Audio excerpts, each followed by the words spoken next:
Integrantes da APAE e familiares de autistas foram à Câmara Municipal falar na tribuna sobre as ações realizadas durante o mês de conscientização do autismo. Glaucio Tolentino tem mais informações. Durante sessão camarária, a APAE, Associação dos Pais e Amigos dos Excepcionais de Tupã, solicitou o uso da tribuna para falar sobre a importância do Dia Mundial de Conscientização do Autismo. Durante a fala, membros da APAE destacaram o trabalho da entidade junto a pessoas com autismo que são atendidas diariamente. Então, quando esse paciente chega para a gente lá na APAE, no primeiro contato com a instituição, normalmente a família ou acabou de receber esse diagnóstico, ou ela já recebeu há algum tempo, mas ainda não iniciou algum processo terapêutico, ou procura algum atendimento específico que a APAE forneça, como, por exemplo, hidroterapia ou ecoterapia. Então, quando esse paciente chega para a gente lá na APAE, ele vai ser avaliado por uma equipe multiprofissional composta pelo assistente social, psicólogo, fono, enfermeiro, fisioterapeuta, terapeuta ocupacional e médico psiquiatra. Depois de passar por essa avaliação, a gente fecha o que a gente chama de PTS, que é o Plano Terapêutico Singular, e ou inclui essa criança em fila de espera, ou caso de tiver vaga disponível, já inicia o acompanhamento terapêutico dessa criança com uma equipe mínima. Então, 90% do nosso público que tem um diagnóstico de autismo frequenta esses 3 atendimentos de forma pontual lá na APAE. Nós temos também o que a gente chama de atendimentos adicionais. Normalmente, o autista que está com a gente na APAE, ele tem alguma comorbidade adicional. Então, a gente tem lá, como equipe adicional para o autista, uma equipe de enfermeiros, uma equipe de fisioterapeutas. Além disso, nós temos também orientação nutricional para os pacientes que estão dentro do espectro e que possuem restrições alimentares, seletividades alimentares, o que é muito comum dentro do transtorno do espectro autista. E, além desse atendimento voltado para o paciente, nós temos lá realizados pelo setor de assistência social e pelo nosso setor de saúde também, um trabalho de apoio e orientação familiar. Mas nós estamos no mês de conscientização desta síndrome, desse transtorno. É um mês muito importante para nós, enquanto entidade, para nós, enquanto famílias, que tem uma pessoa dentro do espectro. Hoje já se fala muito mais em autismo. Há alguns anos atrás, nós não tínhamos conhecimento sobre. Isso é fácil de tratar? Não. É impossível? Também não. O transtorno do espectro autista, ele necessita de uma gama de atendimentos gigantesca. E ele necessita desse olhar diferenciado, de um olhar adaptativo, para que todas as pessoas com transtorno do espectro autista e os seus familiares possam ter mais qualidade de vida.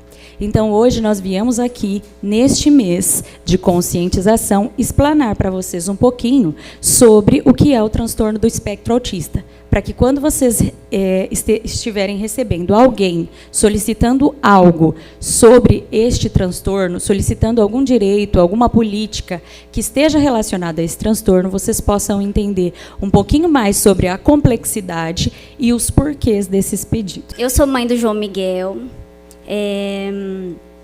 O João Miguel hoje ele tem 7 anos. Nós recebemos o diagnóstico com 2 anos e 3 meses. Ele é uma criança que foi muito desejada, ele é muito amado e ele tem uma família maravilhosa. Desde quando existiu esse diagnóstico, todos os dias ele realiza estimulação com terapeutas.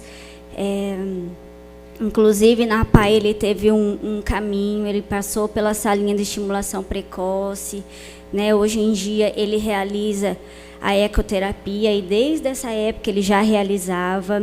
Queria enfatizar também que, além de todas, a equipe técnica, de todos os tipos de estimulações, é necessário uma família presente. A questão do diagnóstico, hoje em dia, ele é muito amplo, né? E recentemente, agora no final do mês, o CDC, que é o Centro de Controle de Doenças dos Estados Unidos, ele confirmou que é uma criança autista para 36 crianças até 8 anos. No Brasil, não tem essa estatística, né? A gente tem as carteirinhas, que hoje em dia existe no município, para informatizar e documentar o número de autistas.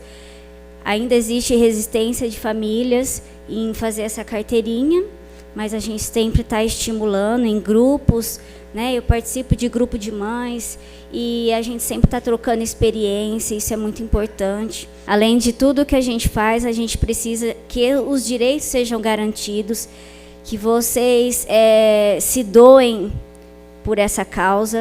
A gente não precisa esperar o autismo bater na nossa porta para a gente se preocupar com a causa. E que a gente não deixe de falar sobre o assunto e que esse assunto não seja só agora em abril, né, que é o mês da conscientização, mas durante todo o ano.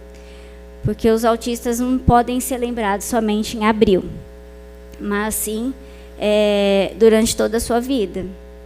O mais recente boletim da dengue mostra 226 novos casos da doença em apenas uma semana. Desde o início do ano, já são 1.151 confirmados, um número alto, com uma morte. 2 pessoas estão internadas por dengue e 180 pessoas suspeitas que fizeram exames estão aguardando o resultado. Acompanhe.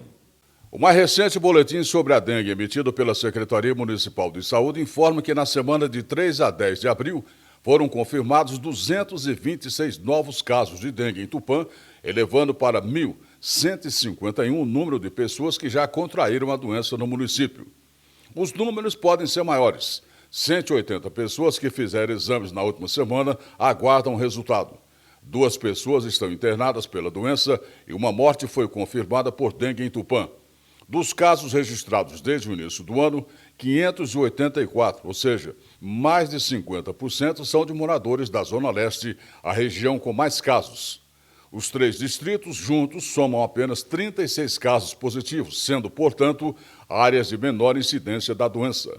A Prefeitura continua agindo para diminuir a infestação pela dengue e pede aos moradores que colaborem realizando vistoria e limpeza semanal de 10 minutos em seus imóveis, eliminando água parada em recipientes e lavando os bebedouros dos animais. Além dessa limpeza, a Prefeitura pede que os moradores permitam a entrada dos agentes e sigam as instruções oferecidas após as visitas. A nebulização com inseticida botânico ocorre de segunda a sexta-feira, das 17h30 às 22 horas, como medida alternativa encontrada pela Prefeitura para eliminar os criadouros do mosquito transmissor da dengue. Com relação à doença, os principais sintomas de dengue são febre alta, dores musculares intensas, dor ao movimentar os olhos, mal-estar, falta de apetite, dor de cabeça e manchas vermelhas no corpo. Encerramos assim mais uma edição do TV Câmara Informa. Obrigado pela sua companhia e até amanhã.